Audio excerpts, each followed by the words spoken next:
असम में विधानसभा चुनाव होने वाले हैं और इसे लेकर के बीजेपी ने खास रणनीति बनाई है। राजस्थान से नेताओं, विधायकों और कार्यकर्ताओं की टीम चुनाव प्रचार के लिए भेजी जाएगी।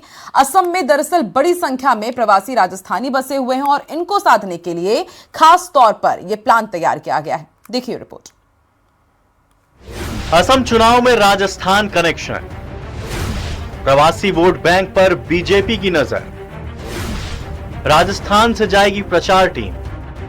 भले ही चुनाव असम में हो रहा हो, लेकिन इसकी तैयारियां राजस्थान में भी तेज हो गई हैं। बीजेपी ने प्रवासी राजस्थानियों की बड़ी आबादी को देखते हुए यहां से नेताओं और कार्यकर्ताओं को चुनाव प्रचार के लिए भेजने की रणनीति बनाई है। आंकड़ों के मुताबिक असम में करीब 10 से 12 लाख प्रवासी राजस्थानी रहते हैं। इनमें बड़ी संख्या शेखावाटी क्षेत्र के परिवारों की है, जो सालों पहले व्यापार के सिलसिले में वहां जाकर बस गए और आज ये लोग स्थानीय अर्थव्यवस्था में अहम भूमिका निभा रहे हैं। गुवाहाटी, डिब्रूगढ़, तिनसुकिया और सिलचर जैसे शहरों में राजस्थानियों की मजबूत पकड़ मानी जाती है। खास तौर पर व्यापार, कपड़ा, हार्डवेयर और फाइनेंस सेक्टर में इनकी अहम भागीदारी है। बीजेपी इन्हीं इलाकों में अपने प्रभाव को और मजबूत करने की तैयारी में है। इसके लिए पार्टी चुनाव प्रबंधन, सोशल मीडिया और आईटी सेल से जुड़ी टीम भी तैयार कर रही है। इन टीमों का मकसद प्रवासी राजस्थानियों से सीधा संवाद कर उन्हें पार्टी के पक्ष में संगठित करना है। सूत्रों के मुताबिक पश्चिम बंगाल के लिए राजस्थान से करीब 18 नेताओं की टीम पहले ही भेजी जा चुकी है। अब इसी तर्ज पर असम के लिए भी टीमें तैयार की जा रही हैं। मुख्यमंत्री भजनलाल शर्मा भी चुनाव प्रचार के दौरान असम का दौरा कर सकते हैं। इसके अलावा कई विधायक और सीनियर नेता अलग अलग विधानसभा क्षेत्रों में जिम्मेदारी संभालेंगे। इस सिलसिले में पार्टी हमारे जो पदाधिकारी है उनको भी आसाम में चुनाव के लिए भेजेगी। उसकी संगठन की गतिविधियों में और राजनीतिक गतिविधियों में यहाँ से हमारे जो वरिष्ठ नेतागण हैं वो भी जाएंगे, आम सभाएं भी करेंगे। अभी जैसे हमारे मुख्यमंत्री आदरणीय श्री भजनलाल जी केरल में जाकर आए थे, तो मैं समझता हूँ उसी श्रृंखला में अभी पश्चिम बंगाल और आसाम में भी भारतीय जनता पार्टी के राजस्थान के जो पदाधिकारी है वहां जाके अपना राजनीतिक कौशल दिखा के आएंगे। बीजेपी की रणनीति सिर्फ प्रवासी राजस्थानियों तक सीमित नहीं है, बल्कि उनके जरिए स्थानीय मतदाताओं तक पहुंच बनाने की भी है। न्यूज़ 18 राजस्थान के लिए जयपुर से सुधीर शर्मा की रिपोर्ट। जोधपुर में ओबीसी आरक्षण और पंचायती राज चुनाव को लेकर सियासत तेज हो गई है। प्रदेश के विधि एवं न्याय मंत्री जोगाराम पटेल ने कांग्रेस पर तीखा हमला बोला और सवाल उठाया कि क्या कांग्रेस ओबीसी आरक्षण के बिना चुनाव करवाना चाहती है। पटेल ने कहा कि सुप्रीम कोर्ट के निर्देशों के अनुसार ओबीसी आरक्षण से पहले कमीशन और 3 स्तरीय जांच जरूरी है। वर्तमान सरकार ने ओबीसी कमीशन का गठन की प्रक्रिया शुरू कर दी है। वहीं चुनाव से जुड़ी तैयारियां पूरी होने के बाद अब जिम्मेदारी चुनाव आयोग की है। न्यायालय ने 2021 में और माननीय सर्वोच्च न्यायालय ने 2022 में मध्य प्रदेश में और महाराष्ट्र के केस में जब ये कह दिया, स्पष्ट निर्देश दिया हिंदुस्तान की सभी सरकारों को कि अगर आप राजनीतिक लाभ ओबीसी वर्ग को देना चाहते हैं, राजनीतिक ओबीसी वर्ग को आरक्षण देना चाहते हैं, तो कमीशन की नियुक्ति करें, ओबीसी कमीशन की नियुक्ति करें और ओबीसी कमीशन त्रिस्तरीय जांच करे और वो रिपोर्ट सरकार को पेश करे। उसके उपरांत सरकार उसकी जांच करने के बाद राजनीतिक लाभ आरक्षण का दे सकती है। उसके बाद आरक्षण का लाभ दिया जाना उचित नहीं है। तो क्या कांग्रेस का ये दायित्व नहीं था कि 2021 में जब माननीय सर्वोच्च न्यायालय का फैसला हो गया तो ओबीसी कमीशन की नियुक्ति करते? पूरे अपने कार्यकाल में जानबूझकर उन्होंने ओबीसी कमीशन की नियुक्ति नहीं, और हमारी सरकार आने के बाद मई 2025 में ओबीसी कमीशन की नियुक्ति कर दी। प्रदेश कांग्रेस में इन दिनों संगठनात्मक गतिविधियां तेज हैं। प्रदेश कांग्रेस मुख्यालय में लगातार बैठकों का दौर जारी है, जिसमें संगठन की रणनीति, जन मुद्दों और मौजूदा राजनीतिक हालात पर मंथन हो रहा है। प्रदेश अध्यक्ष गोविंद सिंह डोटासरा ने बताया कि संगठन को मजबूत करने के लिए जिला अध्यक्षों और पदाधिकारियों के साथ लगातार संवाद हो रहा है। साथ ही संगठनात्मक मजबूती के लिए जल्द ही जिला कार्यकारिणी के गठन की प्रक्रिया पूरी करने और 1 अप्रैल से इसकी घोषणाएं शुरू करने की बात कही गई है।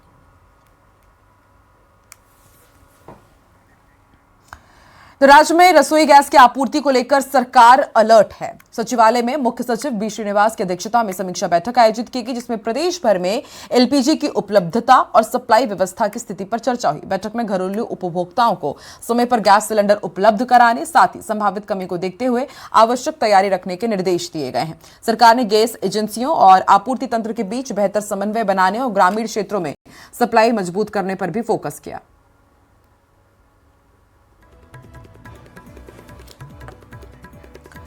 बालोतरा के कनाना में आयोजित 1008 कुंडीय श्री ललिता महायज्ञ की पूर्ण आहुति और मां सरस्वती मंदिर प्राण प्रतिष्ठा समारोह आज संपन्न हो चुका है। मंत्री भजनलाल शर्मा ने पूर्ण आहुति देकर धर्मसभा को संबोधित किया और कहा कि धर्म के बिना किसी भी कार्य की सफलता संभव नहीं है। उन्होंने सनातन संस्कृति, सामाजिक एकता, राष्ट्र निर्माण में आस्था की भूमिका पर जोर दिया। साथ ही प्रदेश में तीर्थ स्थलों के विकास और धार्मिक पर्यटन को बढ़ावा देने की प्रतिबद्धता दोहराई। कार्यक्रम में जनप्रतिनिधियों, संत महंतों और बड़ी संख्या में श्रद्धालु की मौजूदगी रही। मेला भरा जाता है।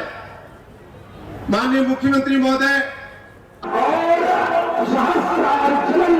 मेरा सौभाग्य है कि वर्ष भर अनवरत प्रतिनिधि विश्व स्तरीय श्री ललिता महायज्ञ की पूर्ण आहुति एवं मां सरस्वती माता मंदिर के भव्य प्राण प्रतिष्ठा के इस दिव्य महोत्सव में सम्मिलित होने का पुण्य अवसर मुझे प्राप्त हुआ है। निश्चित रूप से मैं धन्य हुआ हूं कि इस कार्यक्रम में आज आप सभी के दर्शन का लाभ मिला है, पूजनीय संतों के दर्शन का लाभ मुझे मिला है। कनाना अपने आप में ऐतिहासिक शीतला माता मंदिर और शीतला सप्तमी के अवसर पर होने वाले वार्षिक गैर नृत्य मेले के लिए विख्यात है। राजस्थान बोर्ड 10वीं के नतीजों में इस बार मेहनत और हौसले की शानदार कहानियां सामने आई। धौलपुर से लेकर हनुमानगढ़ तक साधारण परिवारों के बच्चों ने असाधारण सफलता हासिल कर इतिहास रच दिया है। देखिए रिपोर्ट।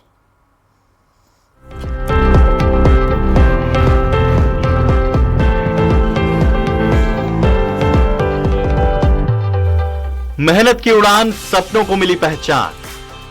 साधारण परिवार, असाधारण सफलता। मेहनत की ताकत, सफलता की इबारत।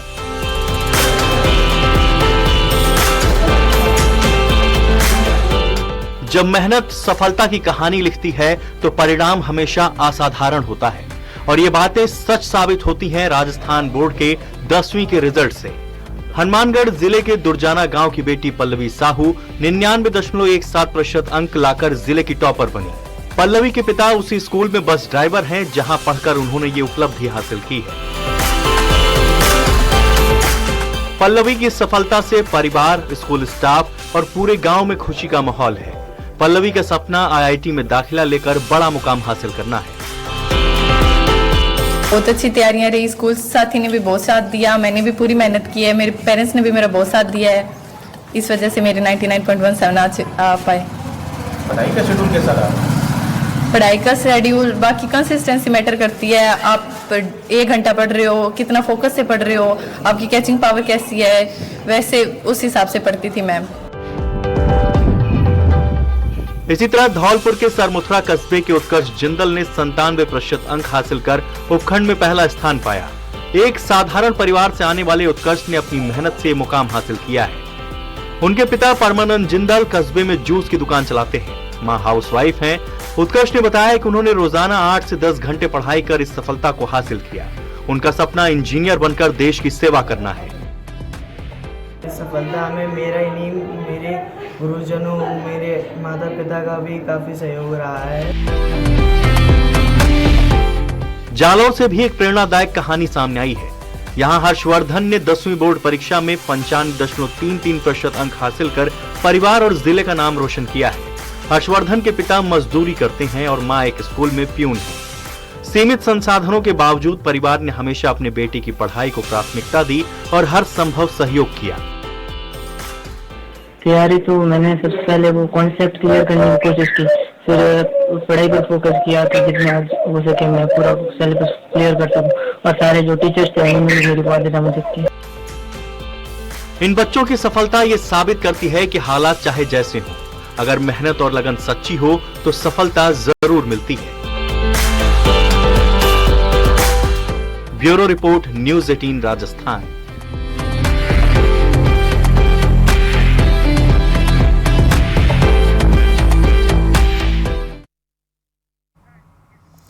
इसी बीच बेहद बड़ी खबर मिल रही है। सोनिया गांधी की तबीयत अचानक खराब हो गई है और उन्हें अस्पताल में भर्ती कराया गया है। डॉक्टर्स की निगरानी में है फिलहाल सोनिया गांधी और सर गंगाराम अस्पताल में उनका इलाज जारी है। तो इससे पहले भी उनको कई बार अस्पताल में भर्ती कराया गया है। और देखिए अभी फिलहाल जो ताजा अपडेट है, सोनिया गांधी को सर गंगाराम अस्पताल में भर्ती कराया गया है, डॉक्टर्स की निगरानी में है। अचानक उनको स्वास्थ्यगत संबंधी कुछ परेशानी हुई है और उसके बाद उन्हें अस्पताल ले जाया गया, जहां डॉक्टर्स की देखरेख में उनका इलाज जारी है। सर गंगाराम अस्पताल में डॉक्टर्स की एक एक्सपर्ट टीम सोनिया गांधी की निगरानी कर रही है।